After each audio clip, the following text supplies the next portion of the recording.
Hello and welcome to the Echo Chamber podcast. My name is Tony Groves and today we're sitting down with a man who's actually after my own heart. We'll get into that later on. First we're going to rage against the machine.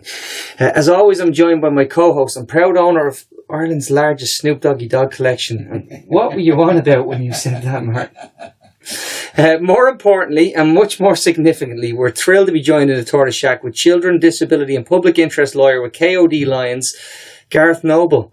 As if all this isn't challenged enough, Gareth, like myself, is a devout Liverpool fan, Gareth. Absolutely. In Klopp we trust, mate. Absolutely, 100%. Yeah, I just thought that was great. That long-suffering Liverpool fans like myself, listen, bro, it's great to have you in, mate.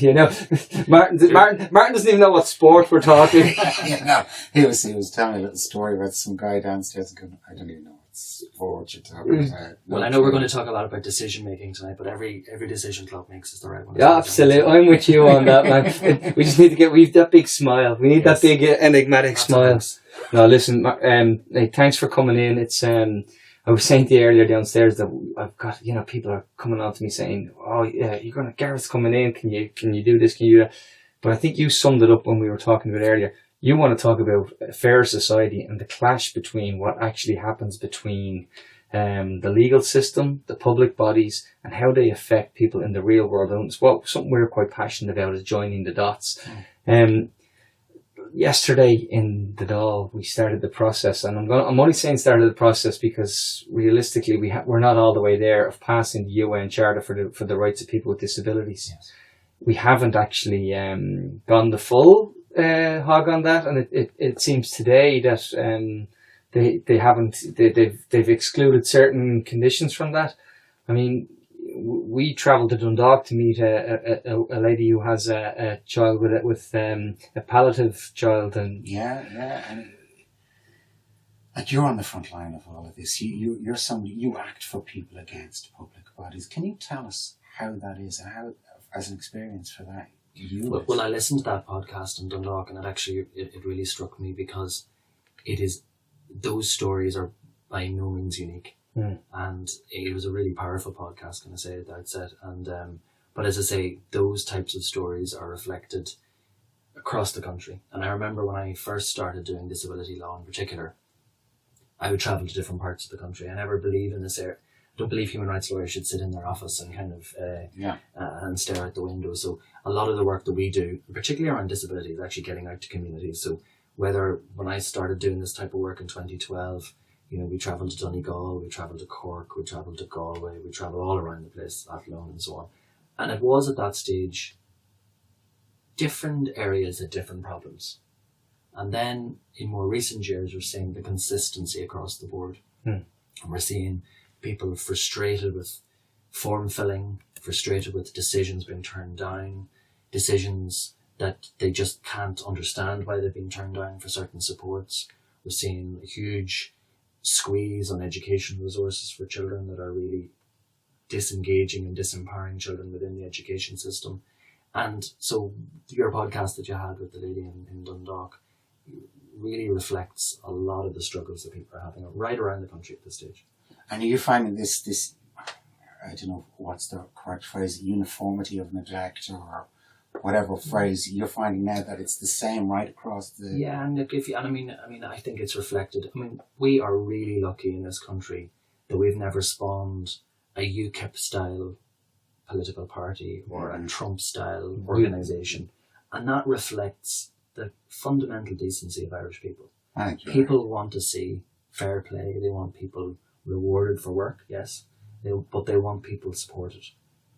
And what we have is we have very decent people, but we very indecent systems. And that's the struggle. And in fact, when we have those systems created that lack fairness and integrity, that is more than balanced by the decency of people out there who are supporting one another, whether it's online, whether it's in community groups. And that is why perhaps we are quite good in this country at actually advancing people's rights, because Irish people have that fundamental sense of decency. And you're at the cutting edge of this. You're the person who shows other people how to overcome the system. Well, no, I think it's the other way around, actually. I think people come to me and bring me their stories, they bring me their struggles, and they teach me how to navigate the system, because they have come to me with folders full of the various steps that they've taken themselves to try and engage and to circumnavigate the system. So they've actually come to me with the work done. It's then just about me getting it over the line in terms of engaging with the public authorities or government departments that have made the decision that is of concern to that person. And you had a little group that you started out with online when in Facebook, back when Facebook was relatively new. I remember in our office we had a quite a significant High Court carers decision. Just before I came in here, I was speaking to that lady on the phone that I've kept in touch with, and I remember a group called the DCA Warriors, that are an online Facebook group that was set up in or around 2012 to basically assist parents whose children needed added supports. And I remember them coming to me on the back of that carers allowance decision and saying, would you be interested in kind of coming on this page and kind of sharing your insights or responding to people's concerns and so on. And I remember saying, well, how many people have you got? And they said, we've around 200 people. And I was thinking, wow, that's quite a lot, but it's manageable. And coming in tonight, I checked, and I think there are almost 17,500 on that page tonight. That is staggering. Which is pretty astounding. And we're going to sound completely, because we're sitting in the comfort of my house, and thankfully everything is kind of, I don't even know how to put myself in the shoes of some of the people that face these difficulties. And yet I know when we sat here and we spoke to Owen O'Brien, and we did a series on homelessness, and we had experts in, and we talked about what we wanted to do in terms of how you build social housing, how you, protections for the rental market and security of tenure, all of these great ideas and things that need to be done. And Owen O'Brien nearly throttled me when he said you never once, and he was right, we never once mentioned people with disabilities and people that and how they needed to be catered for. And I think he said to me, Martin, you lack ambition. Wasn't it something on? He said, you're not ambitious enough. You need to be more ambitious than that. And it stuck with me, I have to be honest with you, because, here I am thinking I'm a social justice warrior, and I'm told, no, you're actually forgetting about an entire cohort of people. And when you say 17,000 people are on a Facebook page, that just shows you how many people are actually, okay, it's great that they can support one another and help one another, but we do need public bodies to support them in a lot better way than we are currently. I guess the beauty of that particular group as well is it's run by people who are volunteers. They don't get paid for what they do. They're not supported financially. They're not NGOs who get torrential loads of money from the state and are dependent on the state. And they are genuine frontline people who are putting their kids to bed at night and then getting online and helping others who are in the same position. So it's it has changed me as a person. It's been so powerful. And just listening to their stories, I feel an incredible sense of guilt at times that I can't do more physically and mentally to kind of help them, because certainly the demand outweighs my ability to always to deliver, answer it in a timely fashion. But I'm also incredibly proud of the stuff that we've been able to do.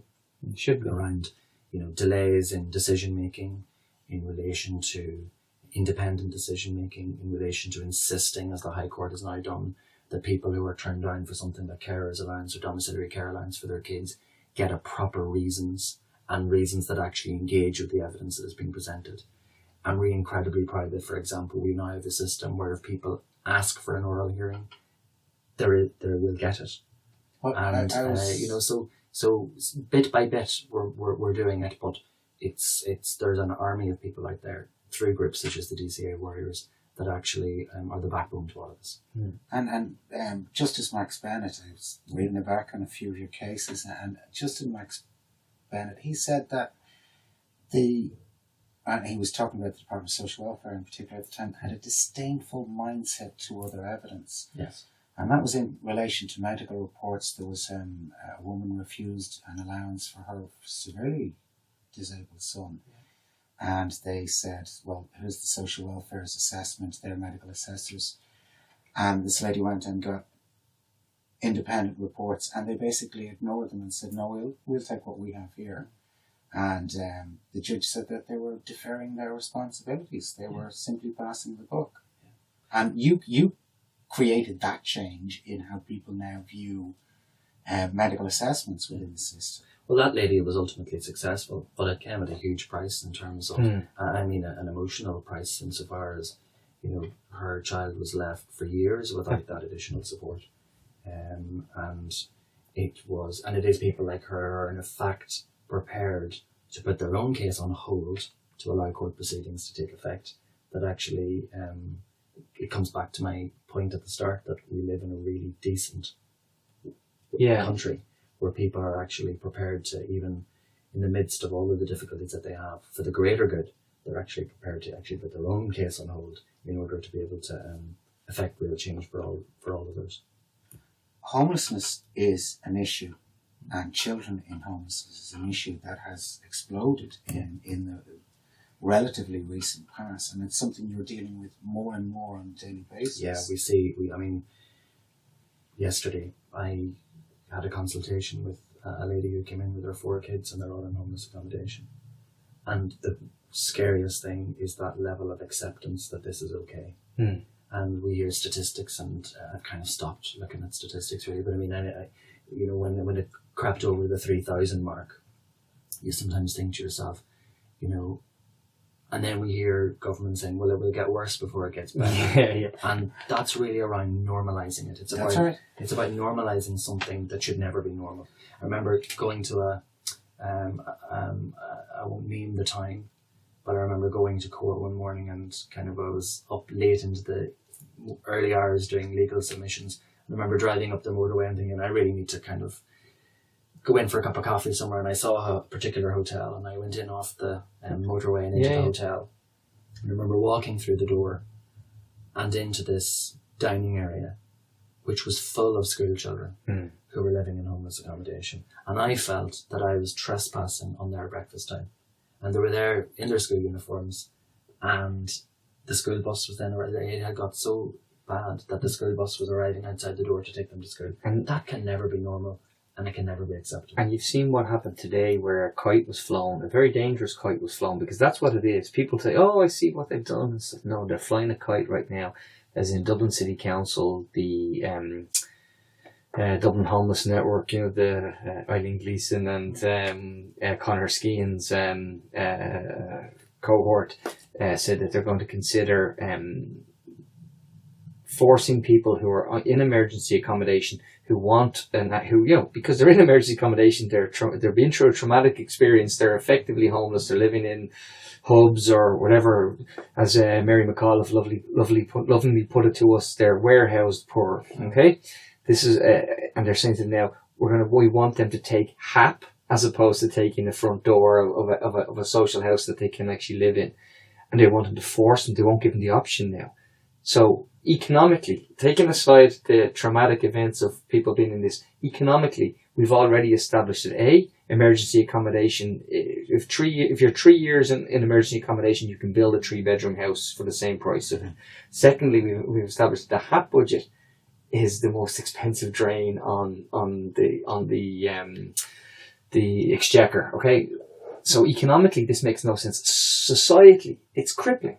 Your children sitting in these situations, and then you're going to tell them that you're going to force them into a rental market for private renters to drive up rents that are going to hurt everybody, and then and they're in tenuous rental accommodation where they may face homelessness again in 12 months or 6 months, depending on whatever the bloody the length of tenure is, because we don't have a decent security of tenure in this country. And I suppose I say it because I deal a lot with children in care as well, who, when we take children into care in order to give them a better life.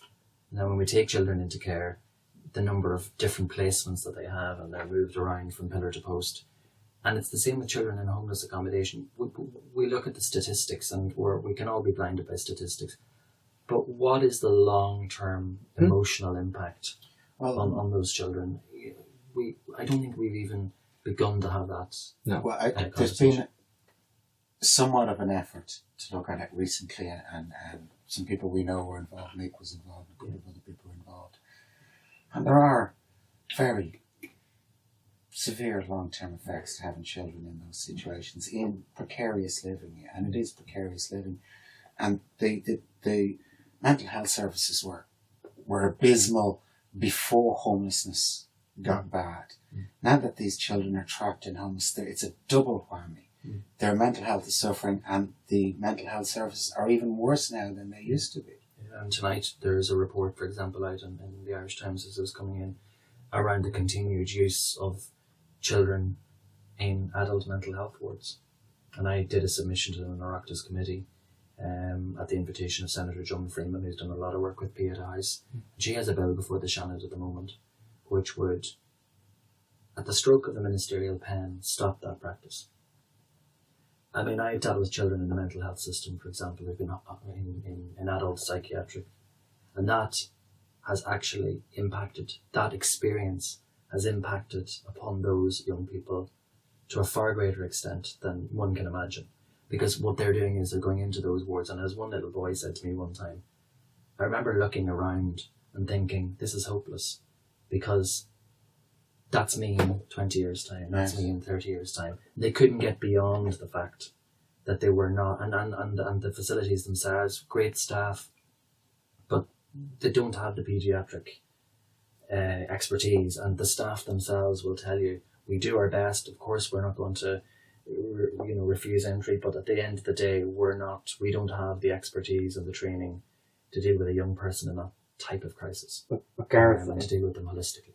What does that say? And this is where your world and the world of politics collide. Yeah. What does that say about, on the flip side, you have a government that are preaching a republic of opportunity, yes, and they're using these mantras and these sloganeering, when the facts on the ground are actually we're worse off. You know, the actual the cold hard reality is, at the peak of 2007, there was 1,587 people homeless. We're now tipping over the 10,000 mark. Okay, we're not going to have a utopia in the morning, but as soon as we start accepting that it's going to get worse before it gets better, because of sloganeering and because we're saying, well, by 2040 everything will be wonderful, yes, that sort of stuff. If we can't, and it's about messaging. I know it's not ideal, but it is about messaging. It's why we do why myself and Martin do this, because we want people to understand there are alternatives, there are other things to do. Before I clobber politicians and the political system, I don't underestimate the difficulties that there are. I would hate to be a politician, because it is the worst job in the world and it is thankless. And I know a lot of, through my work, I meet and have to deal with a lot of politicians. And there are very, very good people in politics, and we need them. And there are very, very good people in politics right across the political parties and among independents, in all parties and in none. But if you have a system where you give €5 million in a budget to the setting up of a self-promotion unit, and you give €3 million to the office that is going to deal with assisted capacity and decision making in the same budget, that tells you where the priorities lie in this country. So €5 million for that unit, as against €3 million to set up a new office that is going to replace the wards of court system, and it's going to assist in assisting vulnerable adults and their decision making and their independence and so on. That was a choice that was made. The money was there. And I'm all for, as you know, people being communicated with appropriately. But that to me was flabbergasting. That's staggering, because I keep shouting at Martin when someone says 5 million. I say that's a lot of our status patches, which is, because that's. If I put it a different way, GSOC, for example, we talk a lot about Garda accountability. Yeah. Okay, GSOC, because they were being asked to take on whistleblowing, which is such an important area and an area that I'm increasingly involved in as well. But GSOC, in order to do that, asked the government for 12 extra staff. I don't think that's a lot. No. They got 5, or they got sanctioned for 5. And yet the communications unit is now staffed by 15. That's right. More importantly... And again, if we're serious about the catchphrases. We're serious about a new era, a new culture in policing, and about oversight and accountability and so on. It's not that we don't have the resources. It's just that we have skewed priorities. Yeah, and there was an incredible statistic the other day pointed out that there's now, I think it was Hugh O'Connell put up in his piece in the Sunday Business Post last weekend around the actual metrics around communications, and the numbers aren't just 5 million, they're staggering. There's like 178 people currently in the employ of communication strategies for the government, not just in that unit. And I think that when you flip it back and then you said, what does that mean? I think the expression was that in the Office of Corporate Enforcement, the Director of Corporate Enforcement, has 12 times less staff in terms of forensic accountants and the likes than they have currently to deliver the PR. Let's call a spade a spade. It's PR.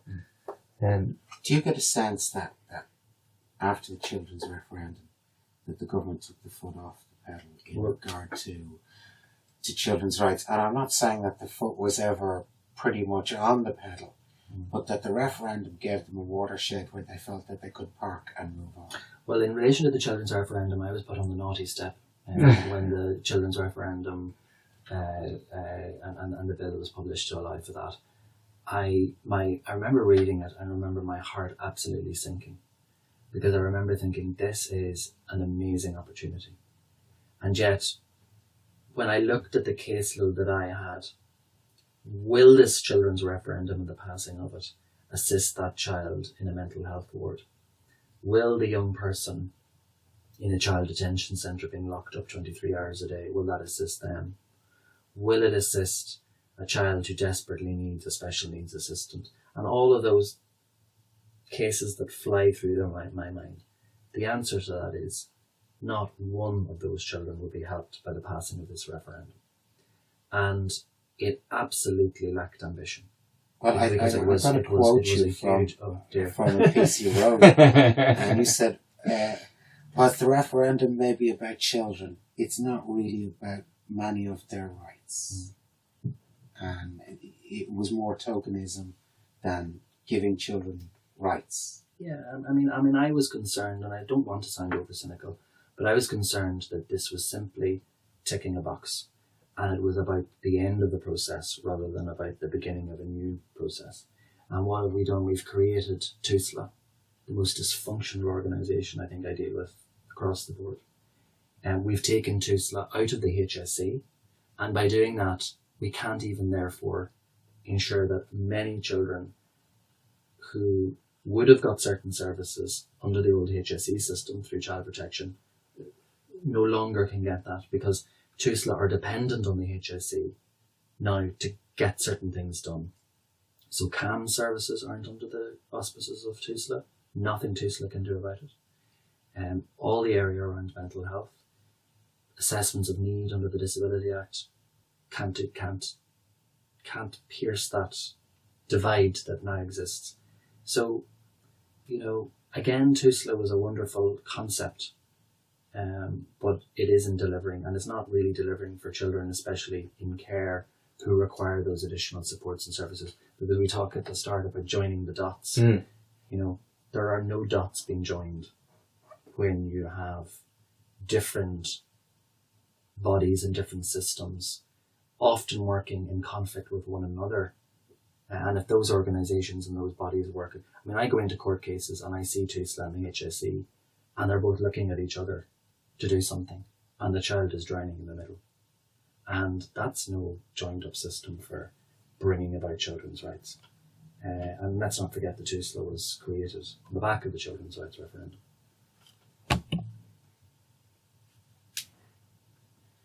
You were talking earlier about acting for people against public bodies. What are the big obstacles you see?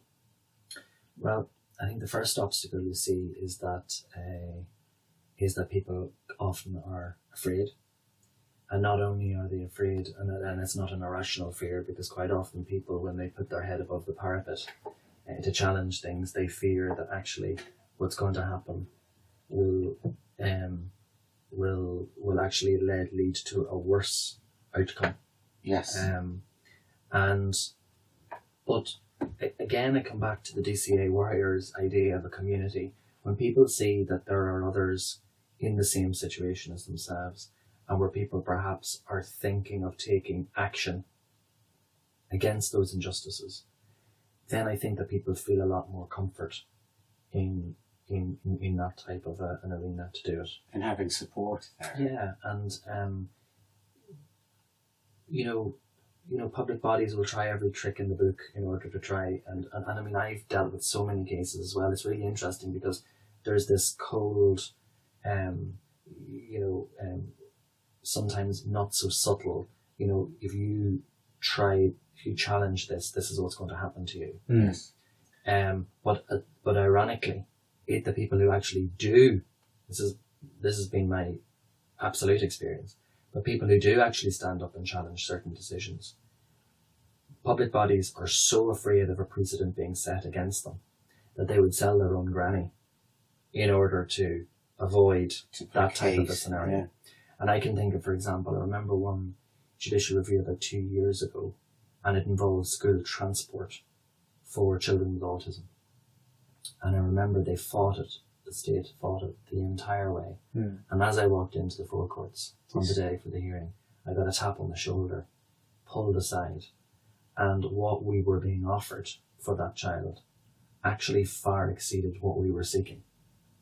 But the fear had been raised. But he took it all the way to the steps of the court. Absolutely. The steps, the door. I mean, I was pushing the door. And isn't that the most frustrating thing? Because it's a common business practice as well, where you kind of you see how deep someone's pockets are, exactly, and then you see if you can tough it out, you let it fall over. I know when you're saying about establishing a precedent, and that's why actually these community groups are so important, because if someone can get that word out that this is what actually the state can do, when the cogs work in unison and when we deliver services to people, these things are possible. But on the flip side, if you're sitting there and you're one person wailing into the Department of Social Protection and you're looking for that, it must feel like the most loneliest place in the world. It does. And the most common thing that people say to me is, do you know other people like me? Yes. And you say hundreds, because people feel very lonely. They feel very isolated. They feel very lacking in support. I mean, we have a government department in this country called the Department of Social Protection. I mean, even the name is a misnomer. Yes. Because in certain elements of it, it's about ensuring that we protect as least a number of people, as few people as is possible. And it's the absolute be-all and end-all. Well, I remember getting in trouble with the Minister for Health, Simon Harris, online one day when he had one of his meetings with frontline staff. He had this thing about, I'm having this meeting with frontline staff and I'm taking the temperature and finding out what's going on. And he said, and I have a duty to them. And then he said, but I have a duty to taxpayers. And I said, surely you meant citizens, Simon. And 15 seconds later I was blocked. What you're saying about the DCA Warriors and where that becomes really important is if we take the likes of the Social Welfare Appeals Office, where many cases end up. Where they go to die. In the Social Welfare Appeals Office, they don't keep records of past cases, so there are no precedents. So when you have these groups, 17,000 people who have gone through, they can give their own cases, so then you have a list of precedents there. Yeah, and also too, I mean, I'm always astonished as well at pointing out to the Department of Social Protection on issues such as reasons or backdating or whatever it is. Well, just to let you know, the Social Welfare Appeals Office have already determined in other cases that this principle should apply. But we still have to go through the rigmarole of being refused and then having to go to the Social Welfare Appeals Office and actually say, you ruled on this issue previously. Can you also enforce it in respect of this person?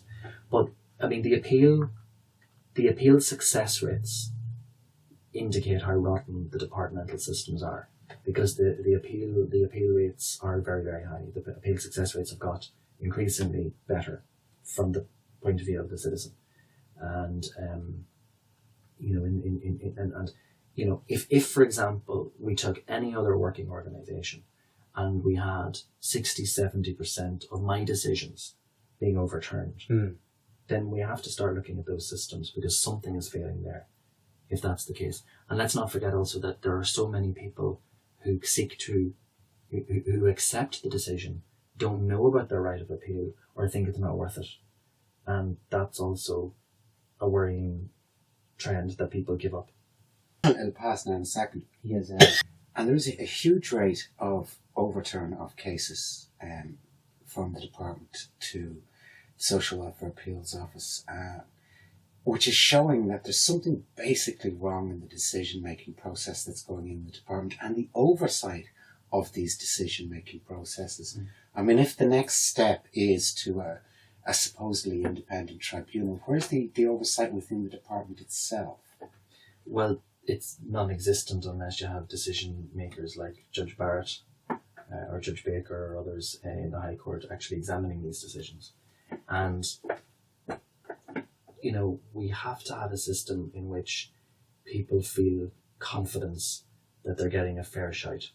And I mean, you have a situation as well, and that's why I think the fact that oral hearings are available at the appeal stage is so important, because I think for a parent, there's no greater expert in a child's life than their own parent. Yeah. I think if we take that as the basic principle. But the ability for parents to be able to sit down face to face and explain their story without having the right formula of words on paper is a very powerful way of doing that. And I have met parents, for example, who go through the oral appeal stage and they aren't successful. And some of them would say to me, well, do you know something?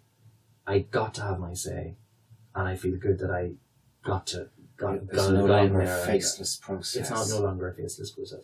So it's the ability, or it's it's being listened to, and it's being validated, that is really important as well. And so many people who have their decisions turned down have this terrible sense of not being listened to. They have this terrible sense that somehow people are rejecting the idea that their child is an additional need, or that they're somehow milking the system.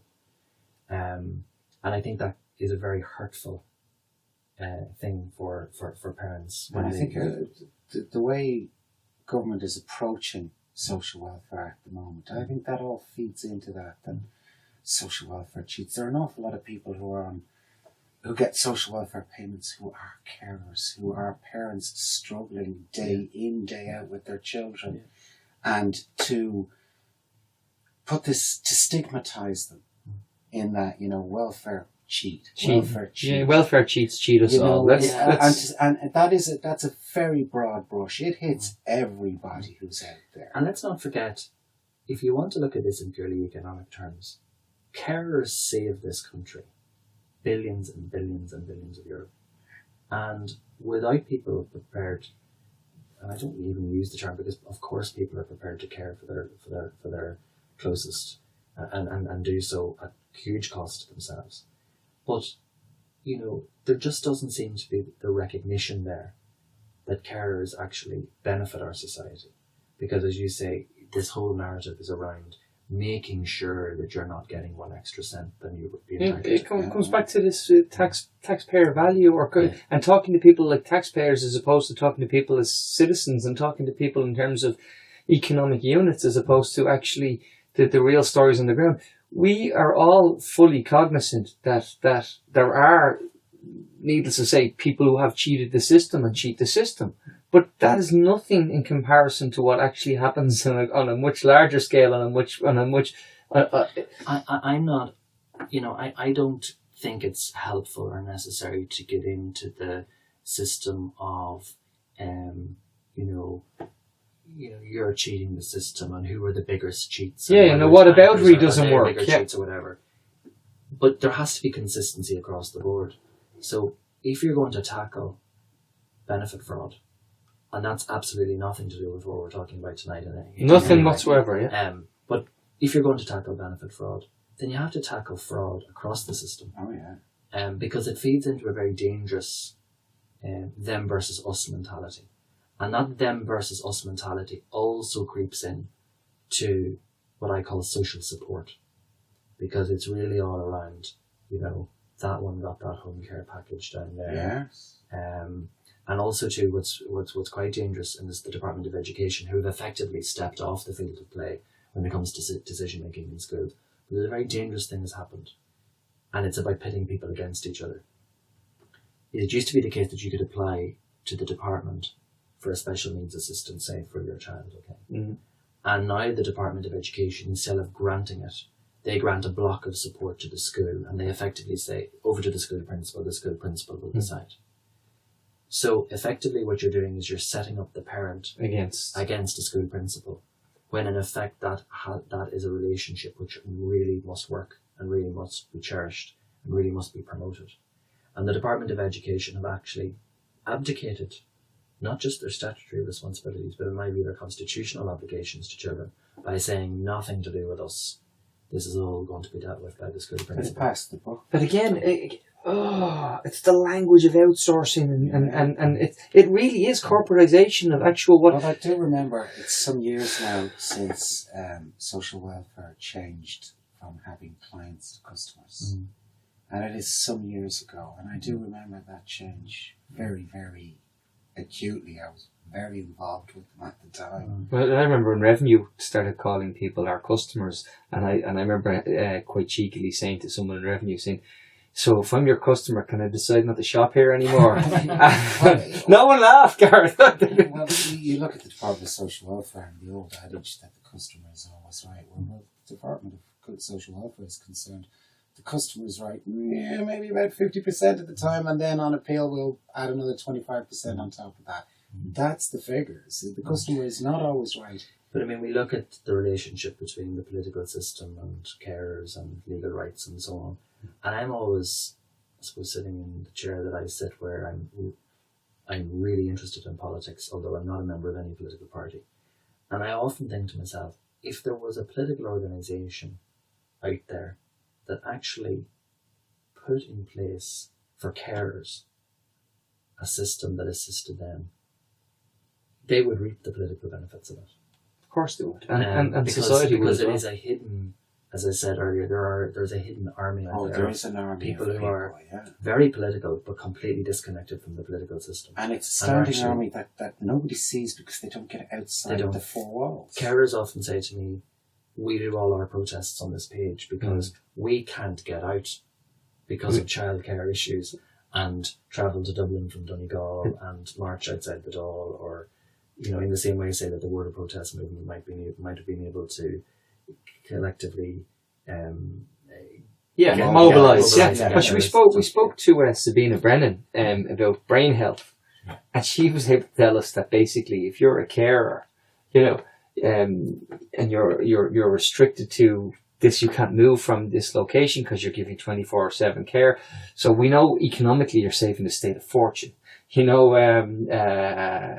societally you're doing this hidden work, right? It's genuine work, but we also know that you're submitting yourself to so much stress that's on your shoulders. Like Martin will lie down tonight and go to sleep, and he won't think, I'm going to miss, what if such and such is machine beeps and I need to be there.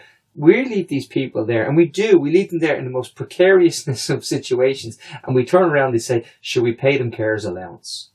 And that's just not good enough. It's also a social welfare payment. It comes under the auspices. It's not seen as a job that carers do. It's a social welfare payment. It's not something of value that they do. And I remember at the time that I gave a submission to the Oireachtas Committee, it was just at that time where our new Taoiseach saw his political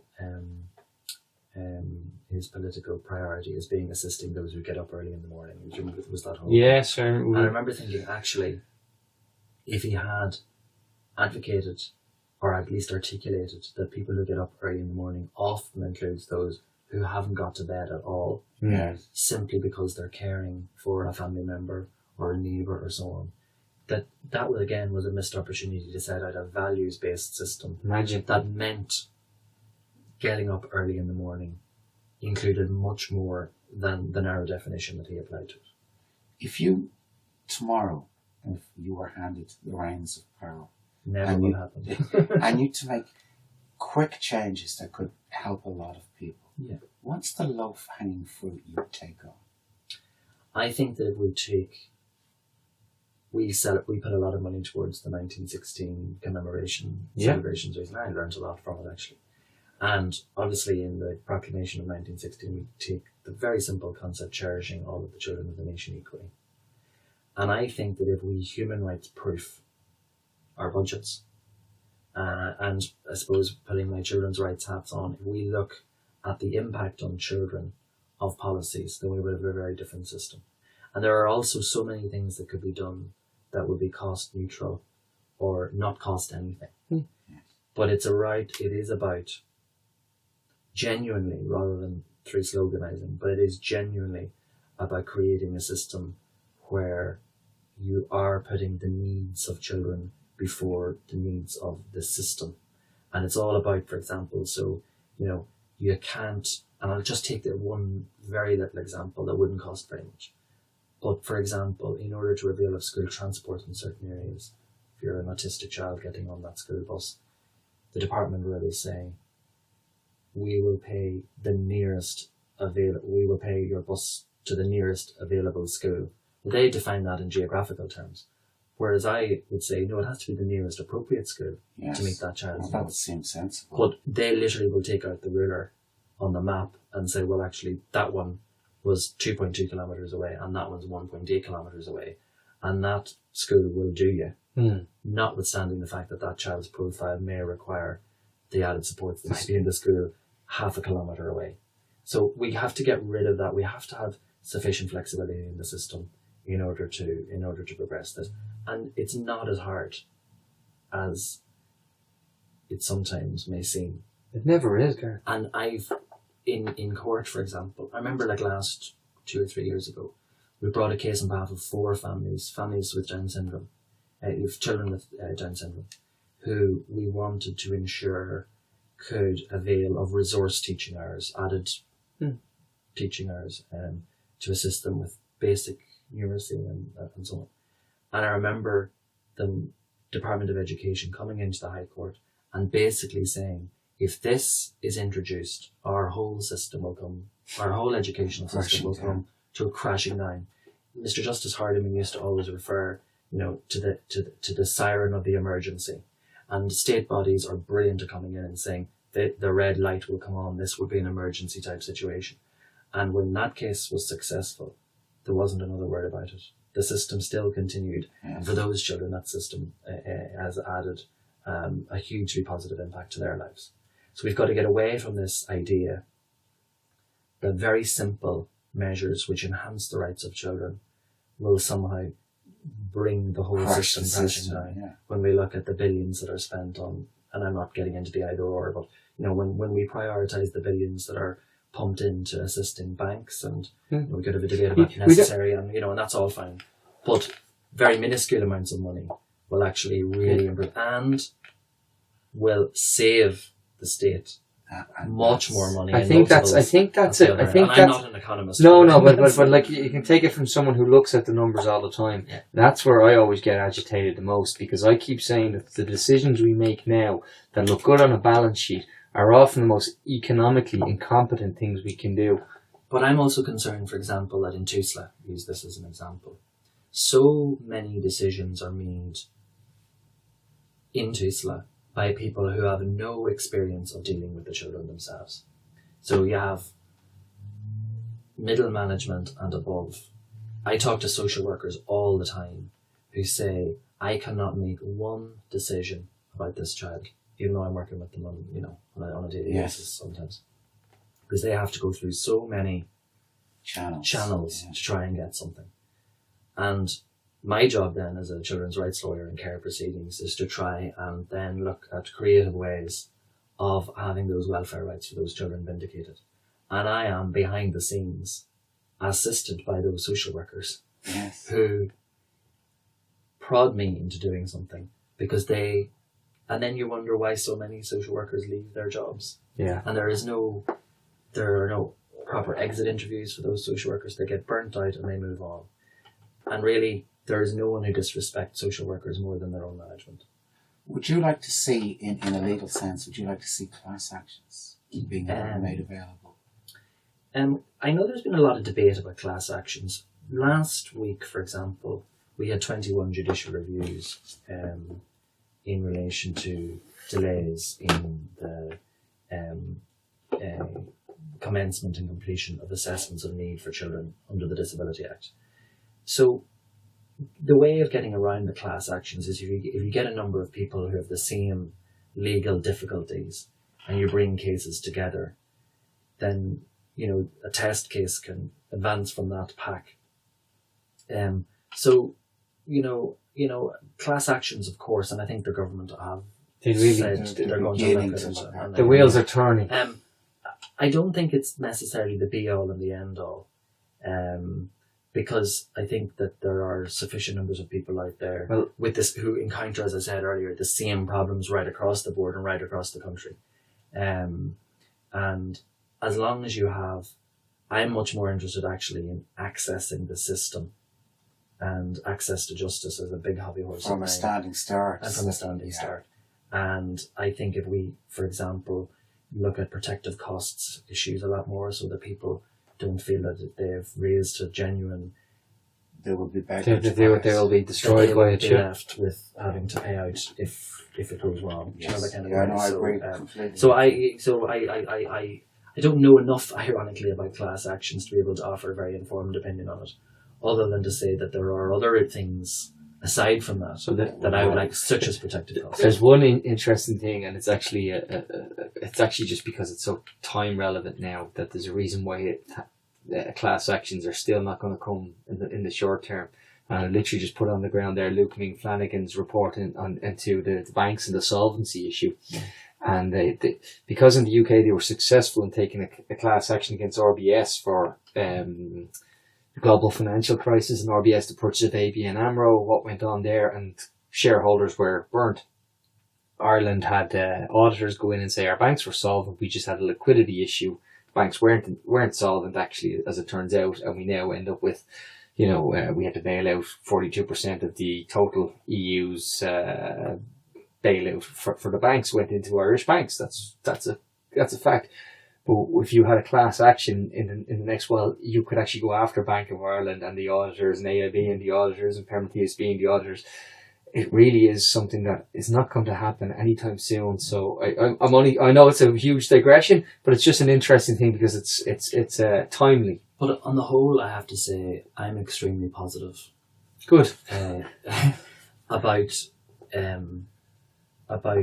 this whole concept of ensuring that people are heard and that people have access to remedies and that people can vindicate their rights, because we're in effect we're only asking the state to vindicate rights that exist. Not that many cases are about creating some new form of rights.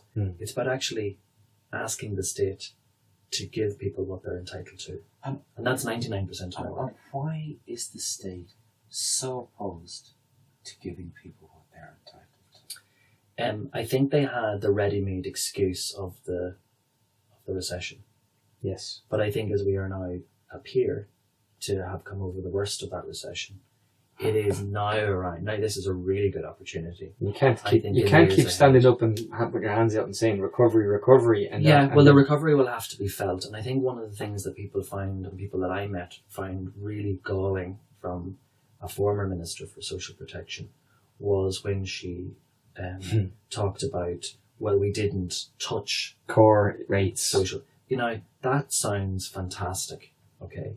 But it enraged people who saw the cuts left, right and centre to everything else. And people can't... See, the problem with Irish people from the state's point of view is Irish people aren't fools. So no one was fooled by that. And that, in effect, did huge damage to the Labour Party. Oh, God. No, it wiped them out. But at the end of the day, we're now in a situation where, yes, tough decisions had to be made economically, but the real opportunity now is to actually see how the government uses the recovery and who it prioritises. Well, I don't think it bodes well when the Strategic Communications Unit is taking priority I don't think that bodes well for what's coming down the line. It's not a great start. Can I ask you one last question? Sure. You've been at this for quite a long time, a good period of years. Is it tougher now than it was? Have you seen an improvement over the years? Or do you feel that it's still as mired in bureaucracy and red tape as it always has been? Well, first of all, I find it a remarkable privilege to do what I do. And, you know, my family tease me because they say, oh, here's Gareth. He really enjoys his job. You know? And I do. I genuinely do. And my wife laughs at me, but you know, but I genuinely love it. And it is easier because of the people that I get to meet. And it's easier because of those successes that we're able to have. And there is nothing gives me greater pleasure than getting a letter that has got a particular family over the line and, you know, phoning that person to kind of tell them about it. I mean, it gives me... You're very personally invested. Yeah. Whereas, on the other hand, what keeps the juices burning are all those cases that still remain to be fixed. And, of course, I mean, I don't do that in isolation, and there are huge numbers of people. And actually, the best human rights protectors, ironically, are those who work within the system themselves. And I remember speaking at a conference recently to commercial lawyers, and you know, it was quite. I suppose they thought it was a bit unusual that I was invited to address their annual conference. They were looking. Did you fit in there without the fin on your back? Yeah. Well, but I remember saying to them, the best human rights lawyers in Ireland are actually those who work in commercial law firms, because they are those where it's okay to make money for your clients. Yeah. But you don't have to do it at the expense of trampling on somebody else's rights. Yes. It doesn't have to be like that.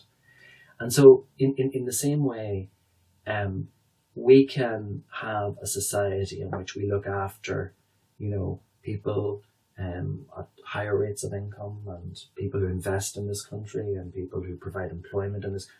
It's not an either or. We can do all of those things. But we don't have to do it by rubbing someone else's nose into the ground whilst doing it. And you asked me the question, you know, has it got easier? Yeah. Well, on a personal level, it has got easier because, you know, the more I work with public bodies and the more I get to know people in public bodies, you know, the less mistakes I make in terms of, you know, because you become case hardened and so on. And, you know, I do think slowly but surely we are creating better systems. And I know that doesn't offer comfort to people who tonight are putting a very sick child to bed or worrying about, you know, what their prospects for their children are, and you know. But there are enough signs, and there are enough good people out there as well. And I mean, I get a lot of my work, ironically, from people, I mean, who ring me up who say, I shouldn't really be talking to you, you know, but I work in this particular department, I work in this particular office, and here's what's going on. So, you know, it's relationship building at that level, which is also very, very important. And of course, you know, that comes back to this whole idea of whistleblowing. I mean, the whole idea of whistleblowing within the Gardaí is obviously taken up rightly a lot of attention. But the difficulties facing whistleblowers in the Gardaí is exactly the same if you're working in the Department of Health or the Department of Education.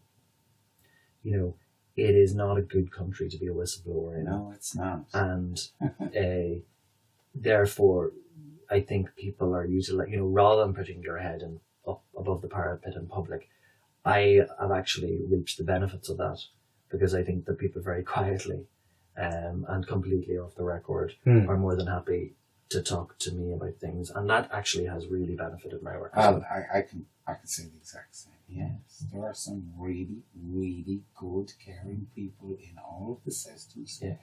And I think sometimes we do forget about that. We don't acknowledge that. There are some really good people in there, and they are being let down, and their morale is, they've gone into public service, you know, for all of the right reasons, and you know, they get burnt out. Well, I know how, and I can't even mention who was one of them who told me that he does what comes onto his desk. He handles 100% 100% whatever way it should be handled. But once it leaves his desk, there is nothing he can do with it then after that. Nothing.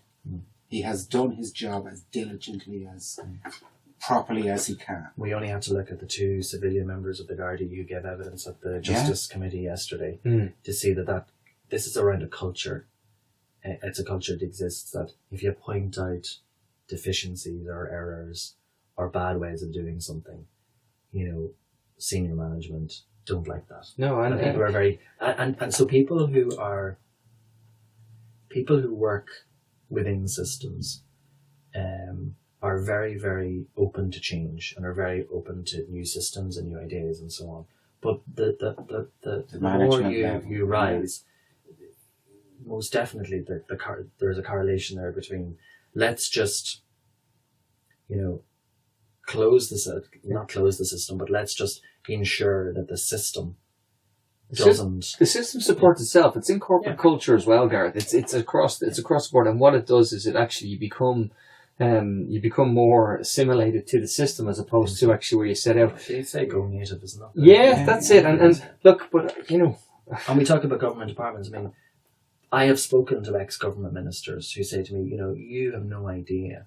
I go in there and my whole mind is I could be 2 years in this job, maybe 3 years in this job, and I have so many other competing interests. And it's like sharks waiting for you at the door, is what one ex-government minister described to me, because they have worked in this system for 20 years and they see the new guy coming in. And so, we also have to create a new system where, in fact, politicians are actually given the respect and the freedom and the flexibility within the civil service to actually do what they want to do. You do know the story of the Roman lictors, don't you? The lads, if you're in the Senate, you rise the ranks, you become the consul. You get these 8 lictors, 4 on either side, and they have the little scythe with the axe on it, and they can behead people, they can execute people. They get the job for life. You get it for 1, maybe 2 years. So you come in and they go, I'll see you come and I'll see you go. Yeah, and anybody steps to me, I'll swing the axe. Yeah, and it never really changed because the permanent government, as you like to say. And that's why so many this is why the law is a really, really powerful way of affecting change. Because there are areas that I as a lawyer can go that politicians will never be able to do. That's right. And therefore, for example, so many of the cases that we bring and some of the decisions that you've quoted actually is directed at that level of the system rather than the politicians. It's kind of gangster, really. You guys you have the muscle in the courts where they don't. It's a system that's alien to them. Yeah, well, and also I suppose we don't train our politicians to be politicians. They're bringing their own experiences of the world into that job, and too many of them just get eaten up within that system. We've got to encourage good people into politics, but we've also then got to give them the supports that actually enables them to make decisions that they want to do. Tough decisions. Answering to their constituency surgeries and their constituency clinics. But I think sometimes I underestimated how difficult that job can be for people, because they go in and they literally say to me, the decisions are made for me. And and these people can be very strong individuals when we see them on TV and so on. But it's the same. I'm going to just finish. My point is on that point is we had David Hall and we spoke about why the tsunami of repossessions never happened, and the government never actually said, they keep saying, it never happened. He was wrong. A lot of that was because of the judiciary and the justice system, and a few strong-willed judges who said, no, this isn't. And it wasn't to do with anything that the government did in terms of legislation that prevented this tsunami happening. It was purely a clogging of the system by the legal wheels actually putting their finger in the dike and stopping it bursting. So there's a lot to be said for it. And, look, Gareth, I'm just delighted to have had this conversation and that you came in. It's been, and it's good to see that you're more optimistic, because we tend to be a little bit, we like to be optimistic, but I don't know, I think we fake it more than, we'll fake it while we make it, Martin, yeah? Well, you in particular, you're in a profession that's known to be a tough profession. It's a money-minded, it's not particularly altruistic. Yet what you do is very good for so many people. I mean, you could be in corporate law and earning millions, but you choose this path. You choose this path where you're helping people. I think your karma's through the roof. I think it's through the roof. And I think you have every right to be happy about the job that you do and to get job satisfaction out of it. And I think that's more important than the ching-ching at the end of the day. Yeah, well, I do this to cleanse my soul. No, I think it's more important. As long as my son gets match attack cards on Saturday. Yeah, yeah. So thank you again for Gareth, coming thanks in. very much. Thank you for having so me, and much. good luck with your future podcasts. Thank you.